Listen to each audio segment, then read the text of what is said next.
تفصیل ہے اور اعتکاف کی فضیلت میں سے بھی ایک حدیث عرض کرتا ہوں۔ نبی کریم صلی اللہ علیہ وسلم نے ارشاد فرمایا، جس نے رمضان کے 10 دن اعتکاف کیا تو گویا کہ اس نے 2 حج اور 2 عمرے کیے۔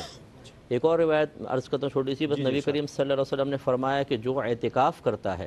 تو اللہ تعالیٰ تو وہ ایک اس کو فائدہ ہوتا ہے کہ وہ گناہوں سے بچ جاتا ہے، اور دوسرا سرکار نے فرمایا کہ وہ جتنے نیک عمل کرتا تھا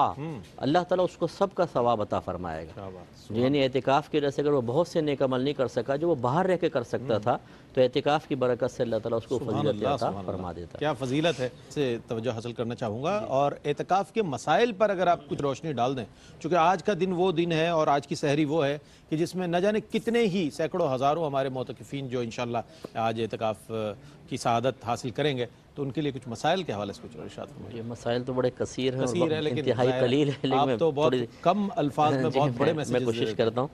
یہ 20ویں کے غروب آفتاب سے پہلے مسجد میں پہنچنا ضروری ہے۔ یہ سنت موقدہ علی الکفایہ اعتکاف ہے، اگر ایک محلے میں سے چند لوگ بھی کر لیں تو کافی ہے۔ تو کفایہ کا اطلاق شہر پر ہوتا ہے، لیکن ہمارے محلے بھی اتنے بڑے بڑے ہو گئے ہیں کہ پرانے زمانے کے شہروں کے برابر ہو گئے ہیں، اس لیے محلے کا لفظ استعمال کر لیا جاتا ہے۔ تو 20 کی غروب آفتاب سے پہلے داخل ہوں گے، اور پھر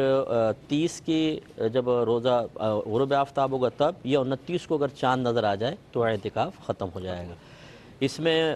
عاقل اور مرد مسلمان ہونا شرط ہے، عورت ہونا یا بالغ ہونا شرط نہیں ہے۔ نابالغ بھی اعتکاف کر سکتا ہے اور بہنیں اپنے گھر میں اعتکاف کر سکتی ہیں۔ سنت موقدہ علی الکفایہ کے لیے شرط ہے کہ روزہ ہو، چنانچہ اگر روزہ نہیں ہوگا تو اعتکاف نہیں ہوگا، یا روزہ تھا اور ٹوٹ گیا تو اعتکاف بھی ساتھ ہی ٹوٹ جائے گا۔ اعتکاف جب مسجد میں داخل ہو جائیں تو اب فنائے مسجد کا مسئلہ ایک مختلف ہی مسئلہ ہے کہ بلا ضرورت اس میں جا سکتے ہیں یا نہیں جا سکتے، یا ٹھنڈک کے لیے غسل کے جا سکتے ہیں یا نہیں۔ تو اس میں اکثر علماء یہی کہتے ہیں کہ نہ جائیں، کچھ علماء کہتے ہیں جا سکتے ہیں، اور ہم بھی اس کی اجازت دیتے ہیں کہ جا سکتے ہیں، اس سے اعتکاف فاسد نہیں ہوگا، لیکن حتی الامکان کوشش کریں کہ روح اعتکاف حاصل کرنے کے لیے بلا ضرورت وہاں پر نہ جایا جائے۔ مسجد کے اندر اعتکاف جب کریں تو باتیں وغیرہ نہ کریں، اس میں آپ اذان دے سکتے ہیں، اس میں آپ کوئی چیز دینی پروگرام اگر بغیر آواز کے کوئی یوٹیوب اس پہ دیکھنا چاہیں اسکرین پہ دیکھ سکتے ہیں۔ اس کے علاوہ قرآن پاک کی تلاوت، مختلف نوع کے عبادات اختیار کریں، اور بہنیں جو ہیں وہ اپنے مسجد بیت میں اعتکاف کریں گی۔ جس طرح ایک معتکف مسجد سے باہر نکلے تو اعتکاف بلا ضرورت باہر نکلے تو فاسد ہو جاتا ہے، ایسی وہ اپنے کمرے سے باہر نکلیں گی تو اعتکاف فاسد ہوگا۔ وہ اپنی ضرورت کے لیے تو جا سکتی ہیں، اپنا کھانا بنانا کوئی نہیں بنانے والا ہو یا واش روم ہے تو، لیکن گھر بھر کے کام کے لیے نہیں نکل سکتی، اعتکاف فاسد ہو جائے گا۔ صاحب نے بڑے جامع کلمات، بہت مختصر وقت ہے، میں یہ جاننا ضرور چاہوں گا آخر میں کہ وہ کون سی چیزیں ہیں، اگرچہ اس پر بات ہوئی اجمالی طور پر،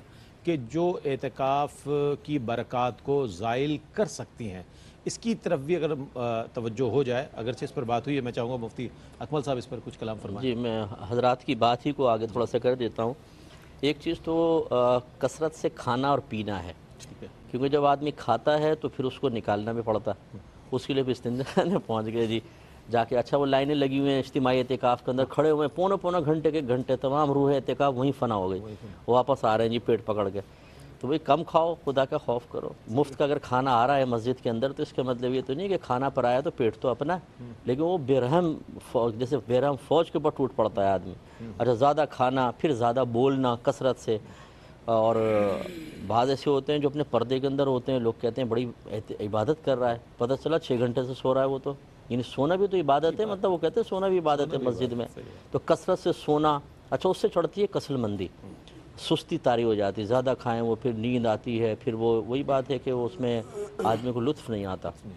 اس کے علاوہ اور مشغولیت، جیسے یہ ٹیبلٹس وغیرہ کے اندر بات ہوئی، ان چیزوں کے اندر مشغول ہو جانا۔ بعض تو گیم کھیلتے ہوئے نظر آئے، نوجوان بچے جو ہوتے ہیں ذرا ینگ ایج کے جو ہوتے ہیں گیم کھیل رہے ہوتے ہیں، ان کو منع کریں تو مسئلہ۔ اور اسی طریقے سے بعض اوقات لڑائی جھگڑا، فتنہ فساد، جگہوں پہ اختلاف ہوتا ہے، بعض کھڑکی کی جگہ چاہتے ہیں، بعض پنکھے کے نیچے چاہتے ہیں، بعض اے سی کے قریب کی ہوتی ہے، اور اس میں اچھی خاصی گروپنگ ہوتی ہے، پھر فائٹ ہونا شروع ہو جاتی ہے۔ اور بعض اوقات یہ اس پوائنٹ پر بھی لڑتے ہوئے دیکھا ہے کہ جب اجتماعی اعتکاف ہوتا ہے تو بعض اوقات ایک شیڈول متعین کر دیا جاتا ہے مینجمنٹ کی طرف سے، یا جو وہاں پر انتظامیہ ہوتی ہے کہ اس ٹائم کھائیں گے، اس ٹائم پئیں گے، اس ٹائم قرآن پاک کی تلاوت، اس ٹائم درس ہوگا۔ بعض معتکف اپنے موڈ کے مطابق وقت گزارنا چاہتے ہیں، اب اس میں لڑائی جھگڑا، فتنہ فساد کرتے ہیں، اختلاف رائے، پوری قوم ایک طرف ہے وہ قرآن پاک لے کے وہاں بیٹھ گئے، صحیح۔ اب اس سے بدمزگی پیدا ہوتی ہے، اور جب بدمزگی ہوتی ہے تو پھر وہ پاکیزگی، ماحول کی پاکیزگی نہیں رہتی، لڑائی جھگڑا فتنہ فساد کا ماحول ہوتا ہے۔ یہ تمام چیزوں پہ ذرا توجہ کریں، جیسے حضرت نے اشارہ فرمایا تھا کہ صرف ایک تو مسائل، دوسرا روحانی تربیت اپنی کر کے جائیں، صبر، تحمل، برداشت واہ واہ، اور عفو و درگزر، تو انشاءاللہ برکت ہی برکت بہت اچھی حاصل بات ہے۔ ہوگی۔